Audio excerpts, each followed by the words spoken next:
Marcos capítulo 14. Jesus é ungido em Betânia.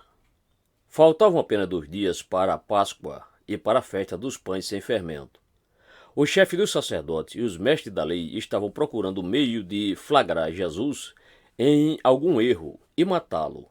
Mas diziam: não durante a festa, para que não haja tumulto entre o povo. Estando Jesus em Betânia, reclinado à mesa na casa de um homem conhecido como Simão, o leproso, aproximou-se dele certa mulher com um frasco de alabastro contendo um perfume muito caro, feito de nardo puro. Ela quebrou o frasco e derramou o perfume sobre a cabeça de Jesus. Alguns dos presentes começaram a dizer uns aos outros, indignados: por que este desperdício de perfume? Ele poderia ser vendido por 300 denários e o dinheiro ser dado aos pobres. E a repreendiam severamente.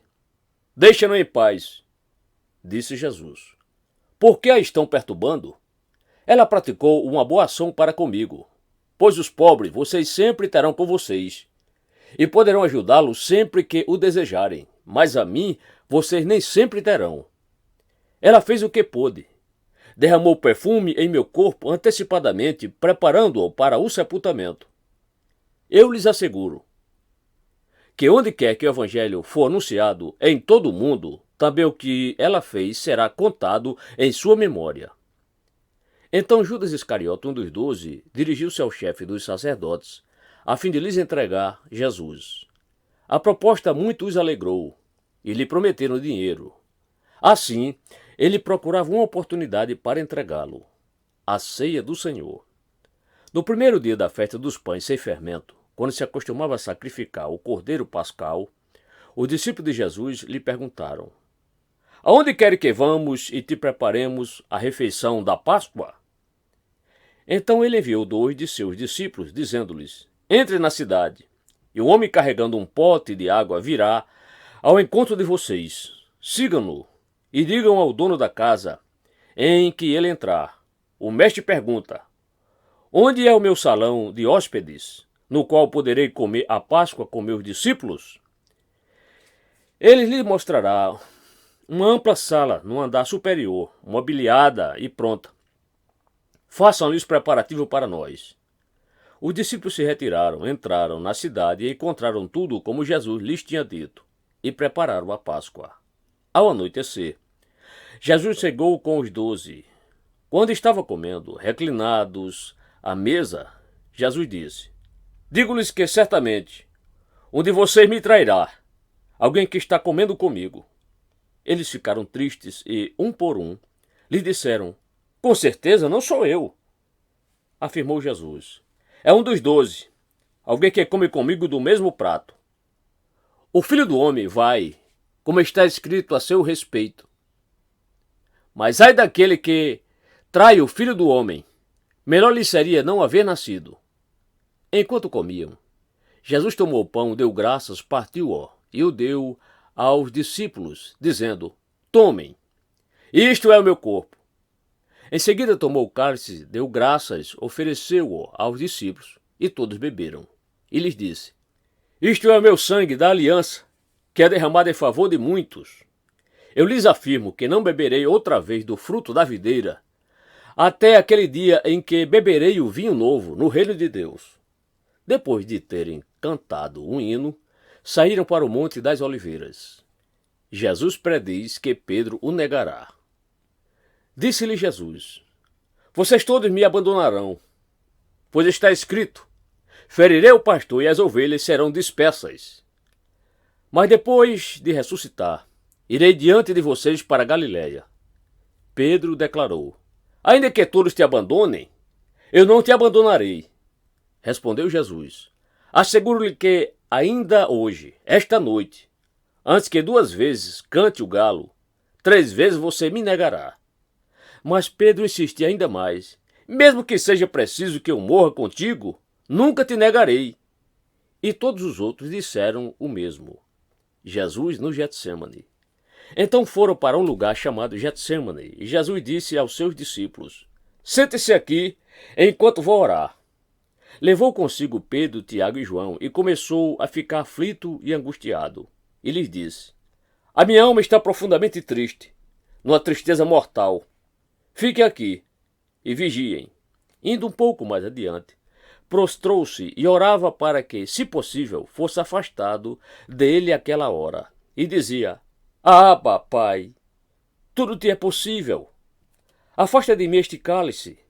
Contudo, não seja o que eu quero, mas sim o que tu queres. Então voltou ao seu discípulo e os encontrou dormindo. Simão, disse ele a Pedro, você está dormindo? Não pode vigiar nem por uma hora? Vigiem e orem para que não caia em tentação. O espírito está pronto, mas a carne é fraca. Mais uma vez ele se afastou e orou, repetindo as mesmas palavras.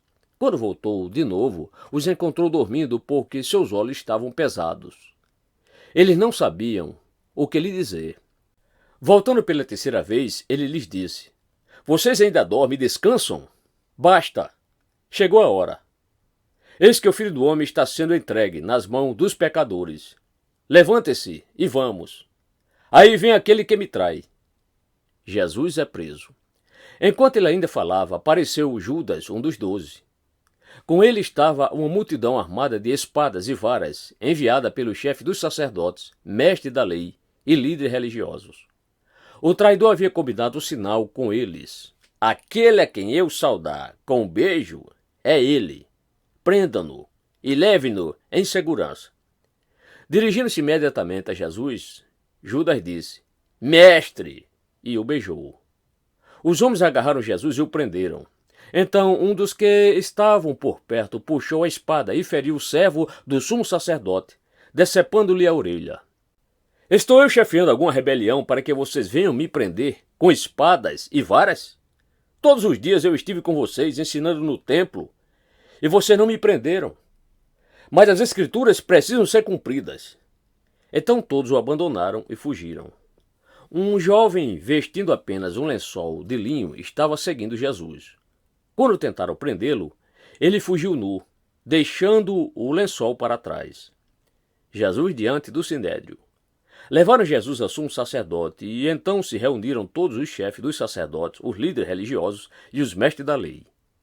Pedro o seguiu de longe até o pátio do sumo sacerdote. Sentando-se ali com os guardas, esquentava-se junto ao fogo.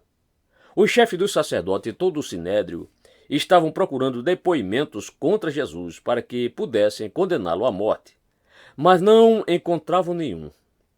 Muitos testemunharam falsamente contra ele, mas as declarações deles não eram coerentes. Então se levantaram alguns e declararam falsamente contra ele. Nós ouvimos dizer: Destruirei este templo feito por mãos humanas e em 3 dias construirei outro, não feito por mão de homens. Mas, nem mesmo assim, o depoimento deles era coerente. Depois o sumo sacerdote levantou-se diante deles e perguntou a Jesus: Você não vai responder à acusação que estes lhe fazem? Mas Jesus permaneceu em silêncio e nada respondeu. Outra vez o sumo sacerdote lhe perguntou: Você é o Cristo, o Filho do Deus bendito? Sou, disse Jesus. E vereis o Filho do Homem assentado à direita do Poderoso, vindo com as nuvens do céu. O sumo sacerdote, rasgando as próprias vestes, perguntou: Por que precisamos de mais testemunhas? Vocês ouviram a blasfêmia. Que acham? Todos o julgaram digno de morte. Então alguns começaram a cuspir nele. Vendaram-lhe os olhos e, dando-lhe murros, diziam: Profetize! E os guardas o levaram, dando-lhe tapas. Pedro nega Jesus. Estando Pedro embaixo, no pátio, uma das criadas do sumo sacerdote passou por ali. Vendo Pedro a aquecer-se, olhou bem para ele e disse: Você também estava com Jesus, o Nazareno. Contudo, ele o negou, dizendo: Não o conheço, nem sei do que você está falando. E saiu para o alpendre. Quando a criada ouviu lá, disse novamente aos que estavam por perto: Esse aí é um deles. De novo ele negou. Pouco tempo depois, os que estavam sentados ali perto disseram a Pedro: Certamente você é um deles? Você é galileu. Ele começou a se amaldiçoar e a jurar: Não conheço o homem de quem vocês estão falando. E logo o galo cantou pela segunda vez. Então Pedro se lembrou da palavra que Jesus lhe tinha dito: Antes que 2 vezes cante o galo, você me negará 3 vezes. E se pôs a chorar.